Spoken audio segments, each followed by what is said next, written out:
The boardroom smelled like expensive coffee and cheap betrayal. I should have seen it coming when Vara called the emergency meeting without telling me the agenda. Should have noticed how Sornell kept checking his phone, that smug little grin spreading across his face like oil on water. Keaton, we need to discuss your performance metrics, Vera announced, her voice carrying that particular ice-cold tone she reserved for quarterly disappointments and overpriced caterers. I glanced around the mahogany table. 12 board members, all suddenly fascinated by their tablets. Even Margaret Holbrook, who'd been my strongest supporter since the Denver acquisition, couldn't meet my eyes. My performance? I leaned back in my chair, keeping my voice level. Revenue's up 18%. Client retention hit 92%. The Meridian deal closed 2 weeks ahead of schedule. Sornell cleared his throat. Actually, Keaton, there have been some concerns about your strategic direction. This was Rich, Sornell Martinez, 28 years old, hired 6 months ago as an executive assistant, now lecturing me about strategy. The kid barely knew the difference between quarterly projections and quarterly reports. Concerns from whom? I asked. From me, Vara said. And from several board members who've expressed reservations about your recent decisions. I looked around the table again. Still no eye contact. These people had applauded my presentations for 3 years. They'd voted me chief operating officer unanimously. Now they sat there like mannequins in expensive suits. What specific decisions? I pressed. Vara exchanged a glance with Sornell. Something passed between them, some silent communication I wasn't privy to. That should have been my first real warning. The Henderson Project, Sornell said, consulting his tablet with theatrical precision. Budget overruns of 12%. Henderson came in under budget, I replied. Final costs were 8% below projection. The Morrison timeline. Morrison delivered 3 days early. Vera raised her hand, silencing us both. This isn't a debate, Keaton. The board has made its decision. The words hit me like a slap. Decision about what? Your position as COO is terminated, effective immediately. Sornell will assume your responsibilities while we search for a permanent replacement. The silence stretched like a taut wire. I could hear the air conditioning humming, the distant sound of traffic 20 floors below. Margaret Holbrook shifted in her chair, finally looking up with something that might have been guilt. You're firing me, I said. Not a question. We're restructuring, Vera corrected. Your severance package is generous. 3 months' salary, full benefits through the end of the year. I stood up slowly, my mind racing through the implications. 3 years of building this company from a mid-tier consulting firm into a regional powerhouse. 3 years of 60-hour weeks, missed dinners, canceled vacations. 3 years of marriage to a woman who apparently saw me as just another line item on her balance sheet. And you're promoting your secretary to replace me. Sornell has demonstrated exceptional insight into our operational needs, Vara said. Exceptional insight. Right. I'd seen Sornell's exceptional insight during his first week, when he'd suggested we diversify into cryptocurrency mining. I'd also seen his exceptional insight last month when he'd recommended we drop our 3 most profitable clients because their industry was aesthetically inconsistent with our brand vision. I'll need your access cards and company devices, Sornell said, producing a manila envelope from his briefcase. Security will escort you to collect your personal items. The envelope contained a termination letter, pre-signed and dated. They'd planned this. While I was presenting quarterly numbers to the Morrison Group yesterday, Vara and her boy Wonder were drafting my walking papers. One question, I said, looking directly at my wife. How long have you been planning this? She didn't answer. Didn't need to. The answer was written in Sornell's satisfied smirk, in the board's collective inability to look at me, in the way Vara's fingers drummed against the table, a nervous habit I'd noticed whenever she was lying to investors. I picked up my folder and headed for the door. No dramatic speeches, no threats, no pleading. Just a quiet exit that probably disappointed everyone who'd expected fireworks. The elevator ride down felt eternal. 20 floors of corporate success stories lining the walls, including 3 photos featuring my projects. By tomorrow, those would probably be replaced with pictures of Sornell cutting ribbons and shaking hands with clients whose names he couldn't pronounce. The elevator stopped at the 15th floor. Lyra Ventrick stepped in. I'd met Lyra twice at industry conferences. Tall, sharp-featured, with the kind of presence that made other CEOs nervous. She ran Ventrick Solutions, our biggest competitor, and had a reputation for acquiring struggling companies at bargain prices. "Keaton Marin," she said, as if she hadn't expected to see me. "Leaving early today?" "Leaving permanently, actually." Her eyebrows rose slightly. "Interesting timing. I just heard about Ravel Marin's new product announcement." "New product?" "The Henderson Morrison integration platform. Very ambitious project." I stared at her. Henderson Morrison was my concept, my design, my 18 months of development work. I'd presented the preliminary framework to Vera last week, but we hadn't announced anything publicly. "When did you hear about this?" I asked. "This morning. Your secretary, your new COO, sent out a press release about an hour ago." The elevator reached the ground floor. As the doors opened, Lyra handed me a business card. "Trust me," she said quietly. "They will regret this." I walked through the lobby in a daze. The security guard who'd greeted me every morning for 3 years avoided eye contact. The receptionist who always asked about my weekend suddenly found her computer screen fascinating. Outside, the October air felt sharp against my face. I stood on the sidewalk, watching people hurry past with their important meetings and urgent deadlines, and tried to process what had just happened. My phone buzzed. Text message from Vera. "Please don't make this more difficult than necessary. Your personal items will be delivered tomorrow." More difficult than necessary, as if getting fired by your own wife in front of 12 witnesses was some kind of routine business transaction. I looked down at Lyra's business card. Heavy stock, embossed lettering. On the back, she'd written a phone number in blue ink. My second phone buzzed, the personal one Vera didn't monitor. Unknown number. "Mr. Marin? This is Jax Coleman. Lyra Ventrick suggested I give you a call." "I'm sorry, who?" "Private investigator. Licensed, bonded, very discreet. Ms. Ventrix thought you might need some information about your recent employment situation." I looked up at the Ravel Marin building, its glass facade reflecting the afternoon sun. Somewhere up there, Vera was probably celebrating with Sornell, toasting their successful coup with champagne I'd helped pay for. "What kind of information?" I asked. "The kind that explains why your wife fired you an hour after her boy toy sent out a press release claiming credit for your work." The pieces started falling into place. The Henderson Morrison platform wasn't just my concept, it was my complete strategic roadmap for the next 2 years. Market analysis, client targeting, implementation timeline, revenue projections. Everything Vara would need to position Ravel Marin as the dominant player in integrated business solutions. Everything she'd need, and everything she couldn't have developed without me. "Mr. Coleman," I said, "I think we should meet." Jax Coleman looked exactly like what you'd expect from a private investigator who advertised discretion guaranteed. Average height, forgettable face, clothes that suggested middle management rather than surveillance work. We met at a coffee shop 6 blocks from Ravel Marin, far enough to avoid accidental encounters with my former colleagues. "Lyra Ventrix has been watching your company for 8 months, he said, sliding a manila folder across the table. "She's particularly interested in your strategic planning process." I opened the folder.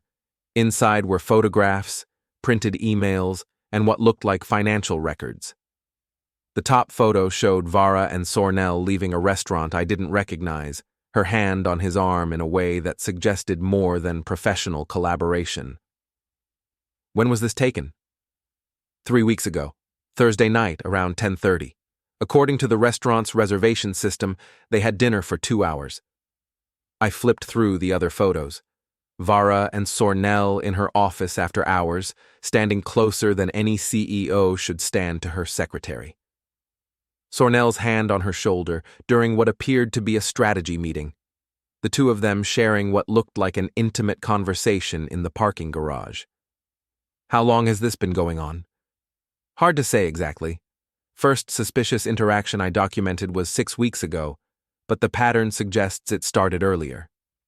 The emails were worse than the photos. Printed conversations between Vara and Sornell, discussing Keaton's resistance to necessary changes and the need for fresh leadership. One exchange, dated 5 days ago, included Sornell's suggestion that they accelerate the transition timeline. "Where did you get these?" "Trade secrets," Jack said. "But they're legally obtained, if that's your concern." I studied the financial records. Sornell's salary had increased twice in 6 months, jumping from $45,000 to $85,000. His expense account showed charges for restaurants, hotels, and what appeared to be weekend trips to places I'd never heard of. "Lyra thinks your wife has been planning this for months," Jax continued. "The Henderson-Morrison announcement wasn't opportunistic. It was calculated." "Why does Lyra care about my employment situation?" Jack smiled for the first time since we'd sat down. "Because your Henderson-Morrison platform isn't just a product concept. It's a complete market strategy that could put Roval Marin ahead of Ventrix Solutions for the next 5 years. And Lyra would prefer that not happen." I closed the folder, my mind working through the implications. Vara hadn't just fired me. She'd stolen my work and handed it to someone completely unqualified to execute it. Sornell might have exceptional insight into Vara's personal needs, but he couldn't manage a strategic initiative if his life depended on it. "What does Lyra want from me?" "Consultation," Jack said. "She's willing to pay very well for insights into Roval Marin's operational weaknesses." "You mean industrial espionage?" "I mean competitive intelligence. You're no longer bound by any employment agreements, and you certainly don't owe Vara any loyalty after what she did." My phone buzzed. Text from Vara. "Sornell will be handling the Morrison Group presentation next week. Please forward any relevant materials." The Morrison Group presentation. 6 months of preparation, relationship building, and strategic positioning. The contract that would establish Roval Marin as the premier consulting firm in the region. The deal I'd cultivated from initial contact to signed letter of intent. And now, Sornell was going to handle it. "What kind of consultation?" I asked. "Technical review of their strategic planning process, analysis of their competitive positioning, assessment of their leadership capabilities. In other words, help Lyra figure out how to destroy them. Help Lyra understand their vulnerabilities so she can compete more effectively." I thought about Vara's expression during the board meeting. The cold satisfaction when she'd announced my termination. The way she'd looked at Sornell, like he was some kind of strategic genius instead of an overpaid secretary with delusions of competence. How much is Lyra willing to pay? $50,000 for a comprehensive analysis. Another $50,000 if her competitive response is successful. $100,000. More than my severance package, and enough to buy some time while I figured out my next move. "I'll need guarantees," I said. "Nothing illegal, nothing that could be traced back to me." Lyra operates with complete discretion. Her methods are aggressive, but always legal. My phone buzzed again. Another text from Vara. "Also need Henderson project files transferred to Sornell by end of business today." Henderson project files. 2 years of research, development, and strategic planning. My intellectual property, created on company time, but based on relationships and insights that belonged to me. "When does Lyra want to meet?" I asked. Jax checked his watch. "How about now? She's waiting in her car outside." Through the coffee shop window, I could see a black sedan parked across the street. Tinted windows, diplomatic plates, the kind of vehicle that suggested serious money and serious intentions. She was that confident I'd say yes? She was that confident you'd be angry enough to want revenge. Revenge. The word hung in the air like an invitation. I'd spent 3 years building Vera's company, supporting her ambitions, believing we were partners in something meaningful, and she'd thrown it all away for a secretary who couldn't spell strategic without spell check. Tell me something, Jax. In your professional opinion, how long will it take Sornell to destroy everything I built? Based on his qualifications and track record? 6 months, maybe less. And how long would it take Lyra to capitalize on that destruction? Considerably less than 6 months. I stood up, leaving the folder on the table. Let's go meet your boss. Lyra Ventrix's car was more like a mobile office. Leather seats, built-in desk, multiple screens displaying what appeared to be real-time market data. She was younger than I'd expected, maybe 35, with the kind of focused intensity that made successful entrepreneurs either very rich or very crazy. Keaton, she said, extending her hand. Thank you for considering my proposal. Jack says you've been watching Ravel Marin for 8 months. I've been watching you for 8 months. Your wife's company was only interesting because of your strategic initiatives. Direct and to the point. I appreciated that. What makes you think I can help you compete with them? Lyra handed me a tablet displaying a detailed organizational chart. Ravel Marin's structure, complete with reporting relationships, decision-making processes, and what appeared to be personality assessments for key personnel. Because you designed their entire operational framework, she said. You know every strength, every weakness, every point of failure in their system. And you want me to help you exploit those weaknesses. I want you to help me demonstrate that promoting an unqualified secretary to replace a strategic genius was the worst business decision your wife has ever made. The tablet showed Sornell's personnel file. Educational background.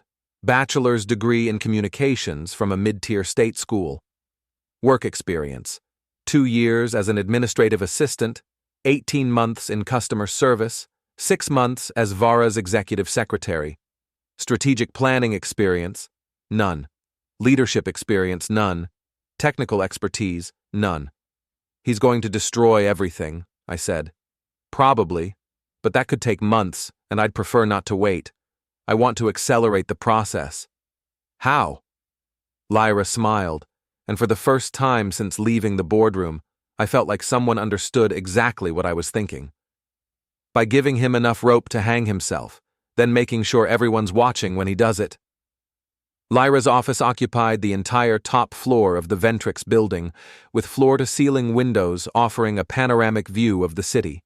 From her conference room, I could see the Ravel Marin building 6 blocks away, its glass facade gleaming in the morning sun like a monument to corporate arrogance. The Morrison Group presentation is scheduled for Thursday, Lyra said, spreading documents across the mahogany table. Sornell has 5 days to prepare for the most important pitch in your former company's history. I studied the materials she'd assembled. Morrison Group's corporate structure, financial statements, strategic priorities, and competitive challenges. Information that would have taken me weeks to compile, laid out like a battle plan. How did you get all this? Morrison Group has been considering a partnership with Ventrix Solutions for 6 months. We've done extensive due diligence on their operational needs. And you're willing to share that intelligence with me? I'm willing to share it with someone who understands how to use it effectively. The Morrison Group contract was worth $12 million over 3 years. More importantly, it would establish the winning firm as the preferred vendor for Morrison's entire network of subsidiary companies, another $40 million in potential revenue. What exactly do you want me to do? Lyra handed me a USB drive. Sornell will be desperate for insights into Morrison's decision-making process. He'll need background research, strategic analysis, competitive positioning, all the work you would have done if Vera hadn't fired you. And you're going to give it to him, indirectly, of course. The USB drive contained a complete strategic analysis of the Morrison Group opportunity. market research, competitive landscape, recommended positioning, even suggested presentation materials. Everything Sornell would need to deliver a compelling pitch. Everything except the most important details. The analysis is 90% accurate, Lyra explained. Morrison's priorities, budget constraints, timeline requirements, all correct. But the decision-making process is completely wrong. I opened the presentation file on my laptop. The strategic recommendations looked sophisticated and well-researched. The financial projections were compelling. The implementation timeline seemed reasonable. What's the flaw? Morrison Group makes vendor decisions through a committee process. 6 executives, each with veto power, each with different priorities. Your analysis assumes they're looking for the lowest cost solution. And they're not? They're looking for the most innovative solution. Cost is secondary to strategic differentiation. I scrolled through the presentation materials. The entire pitch was built around cost efficiency and operational optimization. Solid business principles, but exactly the wrong message for an audience that prioritized innovation over savings. Sornell will walk into that room and spend an hour explaining how Rovell Marin can do the job cheaper than anyone else, Lyra continued. Morrison's executives will smile politely and award the contract to whichever firm promises the most creative approach. Which would be Ventrix Solutions. Which would be whichever firm understands what Morrison actually wants. My phone buzzed. Text from an unknown number. Keaton, this is Sornell. Vara suggested I reach out about the Morrison presentation. Could use your insights if you're willing to help. Professional courtesy. Professional courtesy. From the man who'd just stolen my job and my strategic initiative. He's already panicking, I said, showing Lyra the message. Predictable. He knows he's unqualified, but he can't admit it without undermining Vara's decision to promote him. I typed a response. Happy to help. Let me put together some background materials. How do you want to deliver the intelligence? Lyra asked. Through a mutual contact. Someone Sornell trusts, but who won't be traced back to either of us. Do you have someone in mind? I thought about Margaret Holbrook, the board member who'd supported me for 3 years before abandoning me in yesterday's meeting. Margaret had always prided herself on being helpful, on facilitating collaboration between different departments. Margaret Holbrook. She'll want to help Sornell succeed, partly out of guilt for not defending me yesterday. And she won't question the source of your materials? She'll assume I'm being generous in defeat. Gracious exit, no hard feelings, all that corporate nonsense. Lyra smiled. I like your approach. Subtle, untraceable, and completely devastating. I spent the next 2 hours refining the strategic analysis, making sure every recommendation would lead Sornell toward the wrong conclusions. The research was impeccable, the logic was sound, and the final result would be a presentation that impressed everyone except the people who mattered. One more thing, Lyra said as I prepared to leave. Morrison Group's CEO, Patricia Morrison, has a particular pet peeve. She hates vendors who focus too heavily on cost savings. Why? Because she built her company by taking strategic risks, not by cutting expenses. She wants partners who understand that innovation requires investment. And our analysis recommends the exact opposite approach. Your analysis recommends exactly what Sornell wants to hear. That he can win the biggest contract in Rovell Marin's history by promising to do everything cheaper and faster than the competition. I pocketed the USB drive and headed for the elevator. 6 blocks away, Sornell was probably sitting in my former office, staring at his computer screen and wondering how he was going to prepare for a presentation that could make or break his entire career. By tomorrow, he'd have all the help he needed, and by Thursday, Vara would understand exactly what she'd lost when she decided to replace strategic expertise with personal favoritism. The elevator descended slowly, giving me time to think about what I was about to do. Sabotaging Sornell's presentation wouldn't just hurt him, it would damage Rovell Marin's reputation and potentially cost the company millions in lost revenue. But Vara had made her choice. She'd decided that loyalty mattered less than whatever Sornell offered her behind closed doors. She'd thrown away 3 years of partnership for 6 months of infatuation. Now, she was about to learn the difference between tactical success and strategic thinking. My phone buzzed again. Another text from Sornell. "Really appreciate this, Keaton. I know the transition has been difficult." Difficult. As if getting fired by your wife was some kind of minor inconvenience. I typed back, "No problem. We're all on the same team." Margaret Holbrook's office hadn't changed in 3 years. Same family photos, same motivational posters, same coffee mug collection that suggested either an obsessive personality or a complete lack of imagination. She looked up from her computer with the guilty expression I'd expected. "Keaton, I wasn't sure you'd want to see me after yesterday." "No hard feelings, Margaret. Business is business." She relaxed slightly, probably relieved that I wasn't going to make her explain why she'd voted to fire me after 3 years of supporting my initiatives. "What can I do for you?" I handed her the USB drive. Sornell asked for some background materials on the Morrison Group presentation. I put together a strategic analysis that might help him prepare. Margaret's face brightened. This was exactly the kind of collaborative gesture she loved. Former enemies working together for the good of the company. "That's very generous of you. Vara built a good team. I want to see Rovell Marin succeed regardless of my personal situation. I'll make sure Sornell gets this today." She paused, studying my expression. "Are you going to be all right? I know this transition has been sudden. Sudden, like a heart attack or a car accident, something that happened without warning or explanation. I'll be fine. Already have some interesting opportunities developing." "That's wonderful. Your skills are certainly in demand." My skills. The same skills Vara had dismissed as inadequate 24 hours ago. I left Margaret's office and took the elevator down to the parking garage.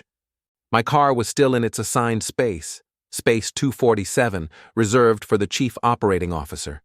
By next week, that would probably be Sornell's space, assuming he survived the Morrison presentation. My phone rang as I reached the car. Jax Coleman. "Sornell just picked up your materials from Margaret Holbrook," he said. He looked very relieved. "You're watching him?" "Lyra wants real-time intelligence on Rovell Marin's preparation process. Sornell spent the morning Googling how to give effective business presentations." I started the car and pulled out of the garage. "What about Vara?" "She's been in meetings all day. Damage control, from what I can tell. Word is spreading about your departure and some clients are asking questions." That made sense. I'd been the primary contact for most of Rovell Marin's major accounts. Clients who'd worked with me for years would want to know why I was suddenly unavailable. "Which clients?" "Henderson Group called 3 times this morning. Morrison Group's procurement director sent an email asking about personnel changes affecting project continuity. Even some smaller accounts are expressing concerns." I drove through downtown traffic, thinking about the ripple effects of Vara's decision.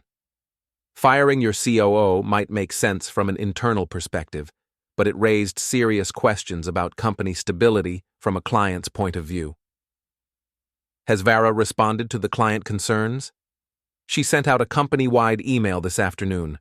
Strategic leadership transition to better serve our growing client base. Standard corporate speak." "And how are people responding?" "Mixed reactions. Some employees are confused, some are worried about their own job security. A few seem genuinely excited about Sornell's promotion." "Which employees are excited?" "Mostly the ones who never liked you." I pulled into a parking space outside a sandwich shop and checked my personal email. 17 messages from former colleagues, clients, and industry contacts, all asking the same basic question. What happened? The first message was from Patricia Morrison herself. "Keaton, heard about your departure from Rovell Marin. Hope everything is okay. Looking forward to working with your replacement on the upcoming presentation. Best regards, Patricia. Professional courtesy, but with an undertone of concern. Patricia Morrison hadn't built a successful company by ignoring personnel changes at her vendor firms. I typed a careful response. Thank you for reaching out. The transition is proceeding smoothly, and I'm confident Sornell will deliver an excellent presentation. He has access to all the strategic materials we discussed. All the strategic materials, including the comprehensive analysis that would lead him directly into disaster. My phone rang again. This time it was Vera. We need to talk, she said without preamble. About what? About the messages you've been sending to our clients. I haven't sent any messages to your clients. Patricia Morrison forwarded me your email. You're undermining Sornell's credibility before he's even had a chance to prove himself. I read my response again. Professional, supportive, completely appropriate. How exactly am I undermining him? By suggesting he needs access to your strategic materials, it implies he's not capable of developing his own analysis. He asked me for strategic materials. I'm confirming that he has them. You're making him look dependent on your input. The irony was perfect. Vara was angry that I'd helped Sornell, but she was also angry that my help made him look incompetent. What do you want me to do, Vara? I want you to stop interfering with company business. I want you to explain why you fired me without warning or justification. Silence. I could hear office noise in the background, phones ringing, conversations, the general bustle of a workplace that used to be mine. This isn't the time for that conversation, she said finally. When will be the time? I don't know. Maybe never. She hung up. I sat in my car, staring at the phone and trying to process the casual cruelty of that response. 3 years of marriage, 3 years of building a business together, dismissed with, maybe never. My phone buzzed with a text from Jax. Sornell just called an emergency meeting with the Morrison presentation team. He's panicking about something. I called him back immediately. What kind of emergency meeting? Full team briefing in conference room A, Sornell, 3 junior associates, and Margaret Holbrook. They've been in there for an hour. Any idea what they're discussing? From what I can see through the conference room windows, Sornell is doing most of the talking. Lots of gesturing, lots of note-taking by the associates. Is Vara involved? She walked by twice but didn't go in. Looked concerned.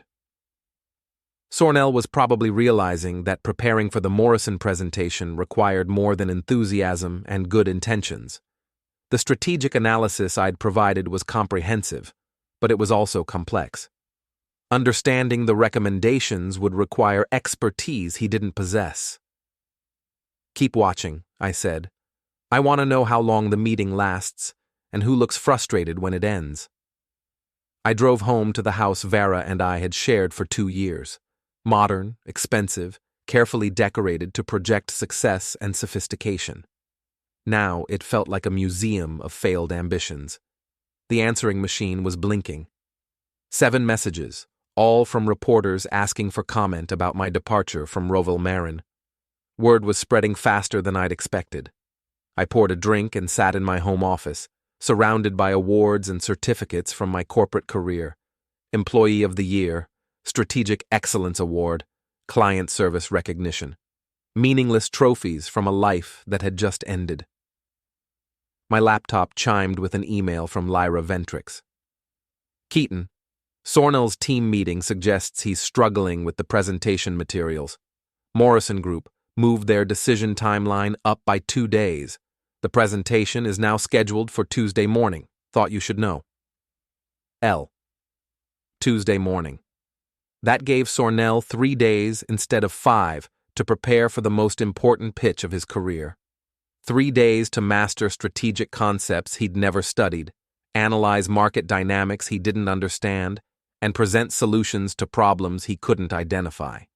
3 days to prove that Vara's faith in him was justified. I opened my laptop and began composing an email to Patricia Morrison. Just a brief note, expressing confidence in Sornell's capabilities and offering to answer any questions about the transition. Professional courtesy. Nothing more. But as I typed, I made sure to mention how excited I was to see Sornell's fresh perspective on the strategic challenges we'd discussed. Fresh perspective. The kind of language that would make Morrison wonder exactly how fresh and how inexperienced Rovell Marin's new leadership really was. Tuesday morning arrived with the kind of crisp October weather that made downtown look deceptively clean and optimistic. I sat in a coffee shop across from the Morrison Group building, watching Sornell's team arrive for their presentation. 3 junior associates carrying identical briefcases, Margaret Holbrook checking her watch nervously, and Sornell himself, looking like a man walking to his own execution. My phone buzzed with updates from Jax, who was positioned in the Morrison building's lobby. "Sornell just spilled coffee on his presentation folder," came the first text. "Margaret is trying to clean it up with napkins." "Team is arguing about something in the elevator," came the second. "They've been in conference room B for 20 minutes. No one looks happy." I ordered another coffee and opened my laptop. Lyra had given me access to a live feed from Morrison Group's internal security system. Completely legal, she assured me, since Morrison was considering a partnership with Ventrix Solutions and had granted them temporary network access for due diligence purposes. The conference room camera showed Patricia Morrison and 5 other executives seated around an oval table. Sornell stood at the front of the room, clicking through a PowerPoint presentation that looked exactly like the materials I'd provided through Margaret Holbrook. I couldn't hear the audio, but body language told the story. Morrison's executives looked politely bored. Sornell was sweating despite the air conditioning. Margaret Holbrook kept glancing at her notes as if searching for some way to salvage the situation. My phone rang. Lyra. "Are you watching this?" she asked. "Front row seat to the disaster. He's been talking for 30 minutes about cost optimization. Morrison stopped taking notes after the first slide." On screen, Sornell had moved to a detailed breakdown of potential savings through operational efficiency. Charts showing reduced overhead, streamlined processes, elimination of redundant services, everything a cost-conscious client would want to hear, everything Patricia Morrison hated. "How much longer is his presentation scheduled to run?" "Another 20 minutes, Lyra said, but Morrison just checked her watch for the 3rd time in 5 minutes. I watched Patricia Morrison lean back in her chair, arms crossed, the universal body language of someone who'd already made up her mind. The other executives were following her lead, shifting from polite attention to obvious disengagement. "Sornell has no idea he's losing them," I said. "He's about to find out." On screen, Patricia Morrison raised her hand, interrupting Sornell mid-sentence. She said something that made him stop talking and shuffle through his notes. Margaret Holbrook leaned forward, probably trying to offer support, but Morrison's attention had already shifted to the other executives. "She's ending the meeting," Lyra said. 20 minutes early. This is better than I hoped." I closed the laptop and walked outside. The Morrison Group building rose 30 stories above the street, its glass facade reflecting the morning sun. Somewhere inside, Sornell was discovering the difference between theoretical knowledge and practical expertise. My phone buzzed with a call from Margaret Holbrook. "Keaton, we need to talk." "How did the presentation go?" It was a disaster. Morrison asked questions Sornell couldn't answer. She seemed confused about our strategic approach. "What kind of questions?" "Innovation timeline, creative differentiation, strategic risk tolerance, basic concepts that should have been covered in the presentation. Basic concepts that were deliberately omitted from the materials I'd provided." "Where are you now?" "In the car with Sornell. He's not handling this well." I could hear voices in the background, one of them rising in pitch and volume. Sornell, probably demanding to know why the presentation materials hadn't prepared him for Morrison's questions. "Margaret, the analysis I gave you was based on my understanding of Morrison's priorities. Maybe Sornell interpreted the information differently. He followed your recommendations exactly. Cost optimization, operational efficiency, competitive pricing. everything Morrison seemed to hate. I'm sorry it didn't work out. Keaton, I think there might have been a miscommunication somewhere. Could you review the materials again? Maybe we can salvage this somehow. Salvage. As if the Morrison contract was a sinking ship that could still be saved with the right navigation. I'll take a look, I said, but Morrison Group doesn't usually give second chances. I hung up and walked back to my car. The morning had gone exactly as planned, but I felt no satisfaction. Destroying Sornell's presentation was easy. He'd done most of the work himself simply by being unqualified for the job. My phone rang again. This time it was Vera. "What did you do?" she asked without preamble. "Good morning to you, too." The Morrison presentation was a complete failure. Sornell looked like an amateur. I'm sorry to hear that. You gave him the wrong information. I gave him the same analysis I would have used for my own presentation. That's impossible. You've never failed a presentation in 3 years. She was right, of course. I'd never failed because I'd never relied solely on research and analysis. Successful presentations required understanding the client's psychology, their unstated priorities, their decision-making process, information that couldn't be found in market reports or financial statements, information that Sornell didn't have and couldn't acquire in 3 days. Maybe Sornell needs more experience before handling major presentations, I suggested. Sornell is perfectly qualified for his position. Then maybe Morrison Group wasn't the right client for his first major pitch.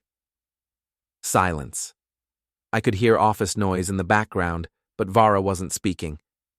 "Where are you?" I asked. "In my office, trying to figure out how to explain this to the board." The board, 12 executives who'd voted to fire me and promote Sornell, now facing the consequences of their decision. Margaret Holbrook would probably be the first to suggest that maybe they'd acted too hastily. What's the next step? Damage control, client retention, making sure this doesn't affect our other accounts. What about Sornell? What about him? Is his position secure after this morning? Another pause. Longer this time. Sornell's position is not your concern. You're right. I'm just curious about how the board will react to losing a $12 million contract. We haven't lost anything yet. Morrison might reconsider if we adjust our approach. Patricia Morrison doesn't reconsider. She makes decisions and moves on. How would you know? Because I've been working with Morrison Group for 18 months. I understand how they think. You understand how they used to think. People change. Strategic priorities don't change that quickly. Vara hung up without responding. I sat in my car, thinking about the conversation. She was defending Sornell, but without much conviction. The confident CEO who'd fired me yesterday was starting to sound like someone who'd made a serious mistake. My phone buzzed with a text from Jax. Sornell just arrived back at Rovell Marin. Looks like he's been crying. The new chief operating officer, reduced to tears by his first major presentation. Another text. Vara called an emergency board meeting for this afternoon. Margaret Holbrook looked pale when she got the message. An emergency board meeting. 24 hours after promoting Sornell, the board was being asked to explain why their new COO had just humiliated the company in front of its most important prospective client. I started the car and drove toward the Ventrix building. Lyra would want a full debrief on the morning's events, and I had plenty to report. But as I drove through downtown traffic, I found myself thinking about Sornell's tears. He was incompetent, arrogant, and probably sleeping with my wife, but he was also a 28-year-old kid who'd been set up to fail. Vara had put him in an impossible position, then blamed him when he couldn't perform miracles. Maybe that's what she deserved, but maybe Sornell deserved better. I pushed the thought away and focused on the road ahead. Sympathy was a luxury I couldn't afford, and Sornell had made his choices just like everyone else. Now he was going to live with the consequences. The emergency board meeting lasted 3 hours. I knew because Jax had positioned himself in the Rovell Marin lobby, watching executives arrive with grim expressions and leave looking even worse. Margaret Holbrook came out first, he reported over the phone. Looked like she'd been through a blender. Sornell emerged 20 minutes later carrying a box of personal items. They fired him? Appears so. Vara hasn't come out yet, but 2 other board members left shaking their heads. I was sitting in Lyra's office, watching the Ravel Marin building through her floor-to-ceiling windows. From 30 floors up, the corporate drama looked small and distant, just another business story playing out in glass towers across the city. Patricia Morrison called me an hour ago, Lyra said, hanging up her phone. Ventrix Solutions has been invited to present our Morrison Group proposal tomorrow morning. That was fast. Morrison doesn't waste time on vendors who can't deliver. Sornell's presentation convinced her that Ravel Marin isn't ready for a project of this scope. And you are? We've been ready for months. The only question was whether Morrison would give us the opportunity to prove it. My phone buzzed with a call from Margaret Holbrook. I let it go to voicemail, then listened to her message. Keaton, we need to talk urgently. There have been some developments regarding your departure from the company. Please call me as soon as possible. Developments. That could mean anything from a job offer to a lawsuit. Margaret Holbrook wants to talk, I told Lyra. About what? She didn't specify, but the board just fired Sornell, so they might be reconsidering their personnel decisions. Lyra leaned back in her chair, studying me with the calculating expression that had made her one of the most successful CEOs in the region. Are you interested in going back? To Ravel Marin, after yesterday? To your old position, your old salary, your old life? I thought about it. 24 hours ago, I would have said yes, without hesitation. Ravel Marin was my company, my strategic vision, my professional identity. Going back would mean vindication, validation, proof that Vara had made a terrible mistake. But 24 hours ago, I hadn't watched Sornell cry in a parking garage. I hadn't seen Vera's confidence crumble during a phone call. I hadn't spent 3 hours planning the systematic destruction of everything I'd helped build. I don't think that's an option anymore, I said. Because of what you've done, or because of what they've done? Both. Lyra nodded approvingly. Good, because I have a better offer. She handed me a contract folder, thick with legal documents and financial projections. Senior Vice President of Strategic Development, Ventrix Solutions. Base salary 20% higher than your Ravel Marin compensation, plus equity participation and performance bonuses. I opened the folder. The numbers were impressive, but the job description was even better. Complete authority over strategic planning, direct report to the CEO, leadership of a team that actually understood the difference between tactical execution and long-term vision. What about the Morrison Group contract? What about it? If I take this position, I'll be working on the same project I developed for Ravel Marin. You'll be working on a project you developed, period. The fact that your former employer stole your ideas and botched the execution doesn't give them ownership of your intellectual property. She was right, of course. The Henderson-Morrison integration platform was my concept, built on relationships and insights that belonged to me, regardless of which company name appeared on my business card. When do you need an answer? Before the Morrison presentation tomorrow. I want you in the room when we win the contract. My phone rang again. This time it was Vera. We need to meet, she said. Tonight. Just the 2 of us. About what? About fixing this mess. Which mess? The Morrison contract, Sornell's termination, or our marriage? All of it. I looked out at the city skyline, thinking about everything that had happened in the past 2 days. The boardroom humiliation, the strategic sabotage, the systematic dismantling of Sornell's career. None of it had been personal. It had all been business. But Vara's phone call felt personal. Where do you want to meet? Our house, 7 o'clock. It's your house now. It's still our house until we decide otherwise. She hung up before I could respond. I sat in Lyra's office, holding the Ventrix contract and thinking about the choice I was about to make. Interesting development? Lyra asked. Vara wants to meet tonight, probably to offer me my old job back. And I'm not sure it matters anymore. Because you've already decided to accept my offer? I looked at the contract again. Senior Vice President of Strategic Development. Authority to build something new instead of rebuilding something broken. A chance to work with people who valued expertise over personal relationships. I think I have. Lyra smiled. Excellent. But you should still meet with Vera tonight. Why? Because she's going to try to convince you that yesterday was a mistake, that Sornell was the problem, that everything can go back to the way it was. And you need to tell her that some mistakes can't be fixed. I signed the Ventrix contract and left Lyra's office with a sense of finality I hadn't expected. The elevator descended slowly, giving me time to think about what I was going to say to Vara in 3 hours. The conversation would be difficult but necessary.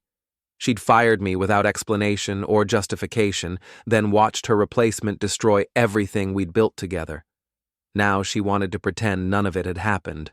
But some betrayals couldn't be undone with apologies or job offers. Some mistakes were permanent. I drove home through rush-hour traffic, thinking about the house Vara and I had shared for 2 years. Tomorrow, it would just be a place I used to live. Tonight, it would be the setting for our final conversation as husband and wife.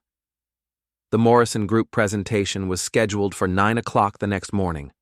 By 10 o'clock, Ventrix Solutions would have won the biggest contract in the company's history. By noon, Vara would understand exactly what she'd lost when she chose Sornell over me. And by the end of the week, I'd be working for her biggest competitor, using my own strategic vision to ensure that Ravel Marin never recovered from the mistake she'd made in that boardroom. Some revenge was immediate and dramatic. Some revenge was patient and systematic. And some revenge was simply letting people live with the consequences of their own decisions.